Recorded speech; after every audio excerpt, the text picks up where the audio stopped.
So there was this young man, and this young man prided himself on being able to change his behavior, to change his attitude, to fit in with any crowd.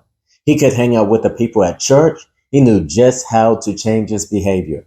He could hang out with drug dealers. He knew just how to change his behavior. He can hang out with really rich and preppy people. He knew how to change his behavior, to change his speech. He could hang out with gangsters and thugs, and he knew just how to change his behavior. So he prided himself on this. He was very proud of this until one day something really frustrated him. See, he was invited by one of his rich friends, which it wasn't his choice friend, his favorite, his best friend, but his rich friend. He invited him to go out to sushi with a whole nother group of his rich friends. So as he heard that word sushi, he heard they would be eating sushi. He cringed, but he's like, you know what? I've always been able to change, to fit into the crowd, to please the people. He was a people pleaser. So he's like, certainly I can do this. So they go. And when that plate of sushi is set down before him, his stomach just turns. But anyway, he forces himself to eat it. And every bite, he just wants to spit it back up. But he forces himself to hold it down. Now, when he gets home, he is so frustrated. He's like, why could I not make myself enjoy that sushi?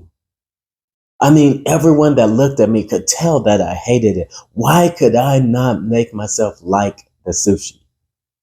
And that's kind of like what we're going to be discussing today. So Romans chapter 6, we're going to start in verse 16, but we're going to focus on 17. So Romans 6:16, do you not know that whom you present yourselves slaves to obey, you are that one slave whom you obey, whether of sin leading to death or obedience leading to righteousness? But here it is, God be thanked that though you were slaves of sin, yet you obeyed from the heart that formed a doctrine to which you were delivered. In 18, and having been set free from sin, you became slaves of righteousness.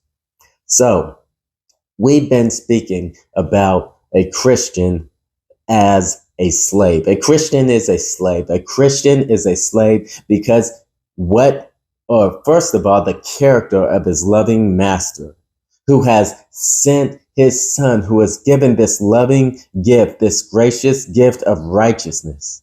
And just thinking of those things, when he truly believes those things and puts his faith in those things, it changes him. And Paul tells us it changes him into a slave. Now he willingly presents himself as a slave to Jesus Christ. But notice verse 17, it says, but God be thanked. Wait, I mean, shouldn't we be thanking ourselves? I mean, we go and we present ourselves as slaves of obedience, slaves to God, slaves to Christ. Shouldn't we thank ourselves? We're the one doing the presenting, right? What does it mean, God be thanked? Well, remember our example? See, the boy could thank himself. He could change his behavior for this group and change his behavior for this group, but he couldn't change his taste. He couldn't change his desire. That had to be done by some power outside of him. And it's the same thing here. See, many times we think of obedience to God, obedience to Christ as a change of behavior. That is not obedience to God. That is not obedience to Christ. Yes, that will happen, but just changing your behavior is not obedience to God and to Christ. No, God has to do something. That's why he has to be thanked. We thank our master for changing us to present ourselves as slaves of obedience. And it says, God be thanked that though you were slaves of sin, here it is, yet you obeyed from the heart. He changes the hearts of people to be from enemies, from people that serve themselves, that were, remember, self-seeking. He changes their heart. He changes their desire. See, Christianity is not a change of behavior. It's a change of desire. It's a change of heart. So we present ourselves to him because he's changed our heart. Remember that boy, he could change his behavior, but he could not change his taste. And he hated sushi. And you know, many times as Christians, or many times as just people in general, we think of Christianity as just changing our behavior, even if it's doing things we hate. Man, I really don't want to go to church. Man, I really don't want to pray. Man, I really don't want to see God. Man, I really don't want to read my Bible. Man, I really don't want to do this. I really don't want to do this, but I know the Bible says it. That is not Christianity. Anyone can change their behavior. But Christianity is a work of God which changes your heart, changes your desires. Listen, a Christian does exactly what he wants to do, exactly what he desires to do, which is to present himself as a slave of obedience to God and to Christ. A Christian does exactly what he wants to do. He isn't doing something that he doesn't want to do. What a Christian doesn't want to do is sin. A Christian, if you are a Christian, you can relate to me in this. Your biggest burden in your life is your sin. That's your biggest burden. And your biggest desire in your life is to just perfectly please God. Loving the Lord your God with all your heart, soul, mind, and strength. Loving your neighbor as yourself every millisecond of your life. You can't wait until you go to heaven because you will be perfect. There will be no more sin. I mean, you anticipate that so much, and it's just living in this world it's like a burden. You're tired of carrying around this burden of sin. You can't wait till you're free of this so you can perfectly obey God and perfectly please Christ. Why? Because your heart has been changed. Your desire has been changed. You once hated these things.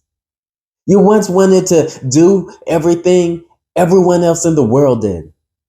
Remember Ephesians, walking according to the course of this world? You once wanted that. But he changed your desire. And now your biggest desire is to please God, to please Christ. Who do you have to thank for that? Yourself? No. A Christian cannot pat himself on the back. Yes, you can change your behavior. That does not make you a Christian. It's a change of desire which has to be done by a power outside of you. So as he says, God be thanked that though you were a slave of sin, your desire was to present yourself as a slave of sin. But God be thanked because he changes your desire. Now you no longer want to present yourself as a slave to obey this master, your lust, your self-seeking, your pride. Now you want to present yourself to this master, to Christ, to obedience to him, to obedience to your loving master, to obedience to your loving Christ who gave this gracious gift of righteousness that sin will not even be put on your account. And you can stand perfectly righteous in your standing before him. And your greatest desire is to stand in actuality, in practice, as righteous as your standing before him, which is perfect. God be thanked that though you were once a slave of sin, you became obedient from the heart. And that last phrase we'll get to next time. But for now, have you become obedient from the heart to Jesus Christ? If you have, glory be his name.